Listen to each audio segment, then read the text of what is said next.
आपका स्वागत है दोस्तों। आज के इस वीडियो में हम लोग बात करेंगे कि माइक्रोसॉफ्ट विजुअल फॉक्स प्रो में डेटाबेस के ऊपर में रिपोर्ट कैसे बनाएंगे।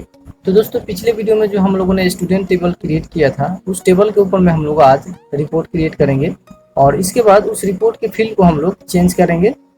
तो इसको हम लोग स्टेप बाय स्टेप जानेंगे, तो वीडियो को अंत तक देखते रहिए।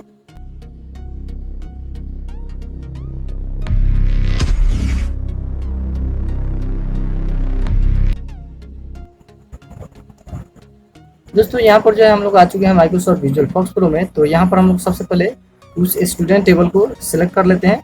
दोस्तों, यहाँ पर आगे बढ़ने से पहले मैं आपको बता देना चाहता हूँ कि ये माइक्रोसॉफ्ट विजुअल फॉक्स प्रो का 10 नंबर वीडियो है। अगर आप पहले वाले वीडियो को नहीं देखे हैं तो उनका प्लेलिस्ट का लिंक जो है आपको इस वीडियो के डिस्क्रिप्शन में मिल जाएगा, वहाँ से आप जाकर के उन सभी वीडियो को देख सकते हैं। तो दोस्तों, चलिए हम लोग शुरू करते हैं। तो यहाँ पर हम लोग टेबल को सिलेक्ट कर लेते हैं। तो यहाँ पर हम लोग कमांड लिखेंगे यूज, उसके बाद टेबल का नाम। तो यहाँ पर हमारा टेबल का नाम था स्टूडेंट, तो हम लोग यहाँ पर स्टूडेंट लिख लेते हैं और एंटर प्रेस करते हैं। तो यहाँ पर हमारा टेबल सिलेक्ट हो चुका है। तो चलिए हम लोग इसको ब्राउज करके देख लेते हैं। तो यहाँ पर जो है हमारा टेबल शो हो चुका है। तो दोस्तों, इसके ऊपर में हम लोग रिपोर्ट्स बनाएंगे। तो चलिए हम लोग इसको क्लोज कर लेते हैं और यहाँ से हम लोग, तो दोस्तों यहाँ पर हम लोग सबसे पहले टूल्स में जाएंगे। तो यहाँ पर आपको टूल्स का ऑप्शन मिलेगा, इस पर क्लिक करेंगे। इसके बाद यहाँ पर विजार्ड्स का ऑप्शन मिलेगा, इस पर क्लिक करेंगे। तो यहाँ पर आपको रिपोर्ट का ऑप्शन मिलेगा, इस पर क्लिक कर लीजिए। यहाँ पर क्लिक करने के साथ ही आपको विजार्ड सिलेक्शन का एक छोटा सा विंडो ओपन होगा और यहाँ पर आपको रिपोर्ट विजार्ड को सिलेक्ट कर लेना है, उसके बाद ओके कर लेना है। यहाँ पर ओके करते ही आपके सामने में रिपोर्ट विजार्ड का एक छोटा सा विंडो ओपन होगा और यहाँ पर जो है आपका टेबल जो है यहाँ पर शो कर रहा है स्टूडेंट्स नाम से, और यहाँ पर जो है उस टेबल का फील्ड है। तो आप इन सभी को देख सकते हैं। इसके बाद यहाँ पर जो है हम लोग जिस फील्ड के ऊपर में रिपोर्ट्स बनाएंगे वो यहाँ पर आपको सिलेक्ट करके रखना है। तो इस तरह से आप एक एक करके भी सिलेक्ट कर सकते हैं या फिर आप यहाँ पर क्लिक करके सभी फील्ड को एक साथ ही सिलेक्ट कर सकते हैं। दोस्तों, यहाँ पर आप चाहें तो 2-3 फील्ड के ऊपर में भी रिपोर्ट बना सकते हैं या फिर आप सभी फील्ड के ऊपर में रिपोर्ट बना सकते हैं। तो यहाँ पर हम लोग फिलहाल सभी फील्ड को सिलेक्ट कर लेते हैं, उसके बाद नेक्स्ट पर क्लिक करेंगे। इसके बाद दोस्तों, यहाँ से अगर आप चाहें तो रिकॉर्ड्स का ग्रुप बना सकते हैं। तो फिलहाल हम लोग ग्रुप को रहना देते हैं। यहाँ पर नेक्स्ट पर क्लिक करके रिपोर्ट्स का स्टाइल यहाँ से चूज कर लेते हैं। तो फिलहाल हम लोग लेजर को सिलेक्ट कर लेते हैं। इसके बाद नेक्स्ट पर क्लिक करेंगे।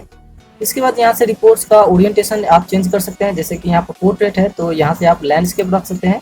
फिलहाल हम लोग पोर्ट्रेट को सिलेक्ट कर लेते हैं। उसके बाद यहाँ पर आप जो रिपोर्ट है उसको आप कॉलम वाइज रख सकते हैं या फिर आप रो वाइज रख सकते हैं। हम लोग यहाँ पर कॉलम को सिलेक्ट कर लेते हैं। इसके बाद यहाँ पर अगर कॉलम का नंबर चाहे तो बढ़ा सकते हैं, फिलहाल हम लोग 1 रहने देते हैं। इसके बाद नेक्स्ट पर क्लिक करके यहाँ से आप सॉर्टिंग कर सकते हैं फील्ड को। तो हम लोग नेम को रख लेते हैं और ऐड कर लेते हैं। तो यहाँ पर हमारा नेम असेंडिंग ऑर्डर में रखते हैं। यहाँ से आप डिसेंडिंग ऑर्डर में भी रख सकते हैं इसको, तो हम लोग फिलहाल असेंडिंग में रखते हैं। इसके बाद नेक्स्ट पर क्लिक करेंगे और यहाँ से हम लोग रिपोर्ट्स का टाइटल दे सकते हैं। तो फिलहाल हम लोग स्टूडेंट्स रहने देते हैं। इसके बाद यहाँ पर आपको प्रीव्यू का ऑप्शन मिलेगा, तो यहाँ से आप प्रीव्यू देख सकते हैं। तो हमारा जो रिपोर्ट्स है इस तरह से बनेगा। तो चलिए हम लोग इसको क्लोज कर लेते हैं और यहाँ से हम लोग फिनिश करके इसको सेव कर लेते हैं। तो यहाँ से हम लोग रिपोर्ट्स का नाम दे सकते हैं। तो फिलहाल हम लोग स्टूडेंट्स रहने देते हैं और यहाँ पर जो है आप देख पा रहे होंगे कि रिपोर्ट्स का जो एक्सटेंशन होता है .frx, तो आप इसको याद जरूर रखिएगा। इसके बाद हम लोग यहाँ से सेव कर लेते हैं। तो दोस्तों, चलिए हम लोग इसके बाद रिपोर्ट्स को देख लेते हैं। तो यहाँ पर हम लोग कमांड लिखेंगे रिपोर्ट, उसके बाद फॉर्मेट, उसके बाद रिपोर्ट का नेम। तो यहाँ पर हम लोग को रिपोर्ट का नाम दिया था स्टूडेंट्स, तो हम लोग वापस से यहाँ पर स्टूडेंट दे देते हैं। इसके बाद एंटर प्रेस करते हैं। तो एंटर प्रेस करते हैं, यहाँ पर जो है हमारा रिपोर्ट शो हो चुका है। तो चलिए हम लोग इसके बाद क्वेश्चंस को देख लेते हैं। तो यहाँ पर जो हमारा फर्स्ट क्वेश्चन है, सभी स्टूडेंट्स का रिपोर्ट्स दिखाएं। तो ये हम लोगों ने पहले ही देख लिया है। इसके बाद यहाँ पर रिपोर्ट हेडिंग दें। तो यहाँ पर हम लोग स्टूडेंट मार्कशीट देना है हेडिंग। तो चलिए हम लोग रिपोर्ट्स का हेडिंग दे देते हैं। तो वापस आते हैं विजुअल फॉक्स प्रो में और यहाँ पर हम लोग कमांड लिखेंगे मॉडिफाई रिपोर्ट, उसके बाद रिपोर्ट का नेम। तो यहाँ पर रिपोर्ट का नेम स्टूडेंट था, तो हम लोग स्टूडेंट्स देते हैं। उसके बाद एंटर प्रेस करते हैं। तो यहाँ पर जो है हमारा रिपोर्ट डिजाइनर का विंडो ओपन हो चुका है। तो यहाँ पर जो है ये हेडिंग है, तो इस पर हम लोग डबल क्लिक करेंगे। तो यहाँ पर लेवल प्रॉपर्टीज का एक छोटा सा विंडो ओपन होगा और यहाँ से हम लोग हेडिंग दे देंगे। तो यहाँ पर हमारा हेडिंग था स्टूडेंट मार्कशीट। तो यहाँ पर हम लोग स्टूडेंट मार्कशीट दे दिए, उसके बाद यहाँ से ओके कर लेंगे और इसको हम लोग इस तरह से ड्रैग करते हुए सेंटर में कर लेंगे। इसके बाद दोस्तों यहाँ पर हम लोग Ctrl+W प्रेस करके इसको सेव कर लेंगे और यहाँ पर हम लोग रिपोर्ट्स को शो कराएंगे कमांड के द्वारा। तो यहाँ पर हम लोग अगेन लिखेंगे रिपोर्ट फॉर्मेट, उसके बाद स्टूडेंट। तो यहाँ पर जो है हमारा हेडिंग चेंज हो चुका है, आप देख पा रहे होंगे स्टूडेंट मार्कशीट के नाम से। इसके बाद दोस्तों हम लोग अगले क्वेश्चन को देख लेते हैं। तो यहाँ पर हमारा अगला क्वेश्चन है, नीचे दिए गए इंस्ट्रक्शन को फॉलो करते हुए फील्ड हेडिंग बदलें। तो यहाँ पर सेम 1 को सेमेस्टर 1 कर देना है और सेम 2 को सेमेस्टर 2, उसके बाद सेम 3 को सेमेस्टर 3 और उसके बाद सेम 4 को सेमेस्टर 4। तो वापस आते हैं विजुअल फॉक्स प्रो में और यहाँ से हम लोग वापस से रिपोर्ट को मॉडिफाई करेंगे। तो यहाँ पर हम लोग कमांड लिखेंगे मॉडिफाई रिपोर्ट, उसके बाद रिपोर्ट का नाम। तो यहाँ पर हम लोगों ने पहले से इसको यूज किया है, तो इस पर हम लोग कर्सर को ले जाएंगे और उसके बाद एंटर प्रेस करेंगे। तो यहाँ पर हमारा रिपोर्ट डिजाइनर का विंडो ओपन हो चुका है वापस से। तो यहाँ से हम लोग सेम 1 को सेमेस्टर 1 कर देंगे, तो इस पर हम लोग डबल क्लिक करेंगे।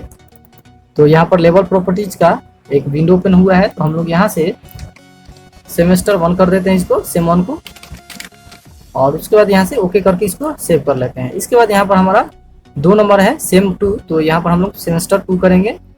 तो इस पर डबल क्लिक करेंगे, तो यहाँ से हम लोग सेमेस्टर 2 कर देते हैं, इसके बाद ओके कर लेते हैं। दोस्तों इन सभी को हम लोग ड्रैग करके ये नीचे वाला जो फील्ड है इसके सेंटर में कर देते हैं। इसके बाद इसको भी हम लोग सेंटर में कर देते हैं। इसके बाद यहाँ पर सेम 3 है, तो सेम 3 को भी हम लोग सेमेस्टर 3 कर देंगे और ओके करके इसको सेव कर लेंगे। इसके बाद इसको भी हम लोग ड्रैग करके सेंटर में कर लेते हैं। इसके बाद यहाँ पर सेम 4 है, तो सेम 4 को हम लोग सेमेस्टर 4 कर देंगे। तो यहाँ से हम लोग सेमेस्टर 4 कर लिए, उसके बाद ओके करके इसको भी सेव कर लेते हैं और इस तरह से हम लोग ड्रैग करके इसको भी सेंटर में कर लेते हैं। इसके बाद दोस्तों यहाँ पर जो हमारा फील्ड चेंज हो चुका है, तो Ctrl+W प्रेस करके इसको सेव कर लेते हैं।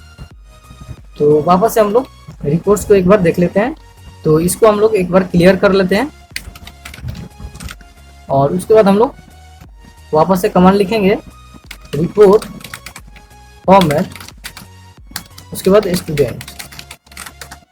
तो यहाँ पर जो है हमारा रिपोर्ट शो हो चुका है और यहाँ पर जो है आप देख पा रहे होंगे कि हमारा जो सेम 1 है सेमेस्टर 1 हो चुका है और सेम 2 भी सेमेस्टर 2 और यहाँ पर सेमेस्टर 3, उसके बाद सेमेस्टर 4 हो चुका है। तो यहाँ से आप रिपोर्ट्स के किसी भी फील्ड को आसानी से चेंज कर सकते हैं।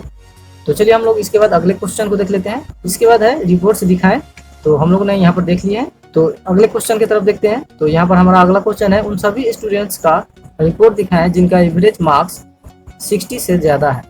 तो यहाँ पर हम लोग इसको क्लियर कर लेते हैं, उसके बाद कमांड लिखेंगे।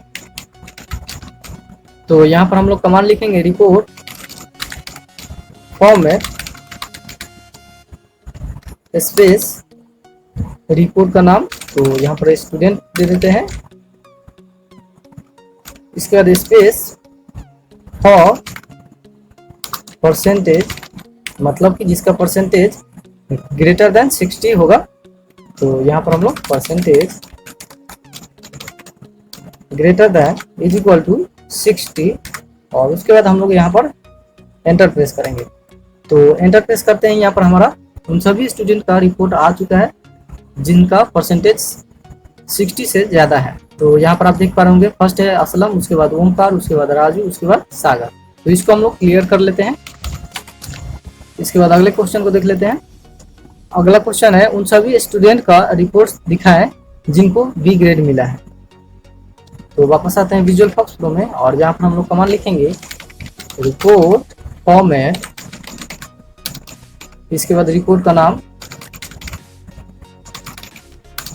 फॉर ग्रेड, मतलब कि जिसका grade is equal to double quote में बी, कैरेक्टर जो रहेगा वो डबल कोट में रहेगा। तो यहाँ पर हम लोग बी कर दिए, उसके बाद एंटर प्रेस करते हैं। तो यहाँ पर जो है आप देख पा रहे होंगे जिन स्टूडेंट का ग्रेड बी है उनका रिपोर्ट यहाँ पर शो हो चुका है। फर्स्ट में है असलम, उसके बाद ओमकार। तो दोस्तों इस तरह से जो है आप माइक्रोसॉफ्ट विजुअल फॉक्स प्रो में डेटाबेस के ऊपर में रिपोर्ट बना सकते हैं और रिपोर्ट्स को आसानी से देख सकते हैं कमांड्स के द्वारा, और रिपोर्ट्स के किसी भी फील्ड हेडिंग को आसानी से चेंज कर सकते हैं। तो दोस्तों ये वीडियो आपको कैसा लगा कमेंट बॉक्स में जरूर बताइए, और अगर वीडियो अच्छा लगा हो तो वीडियो को लाइक कीजिए और दोस्तों के साथ में भी शेयर कीजिए। और हमारे अपकमिंग वीडियो का नोटिफिकेशन सबसे पहले पाने के लिए हमारे चैनल को सब्सक्राइब करके बेल आइकन को प्रेस करके ऑल को सिलेक्ट कर लीजिए, ताकि जब भी वीडियो अपलोड हो तो उसका नोटिफिकेशन आपको मिल जाए। तो मिलते हैं दोस्तों अगले वीडियो में। जय हिंद।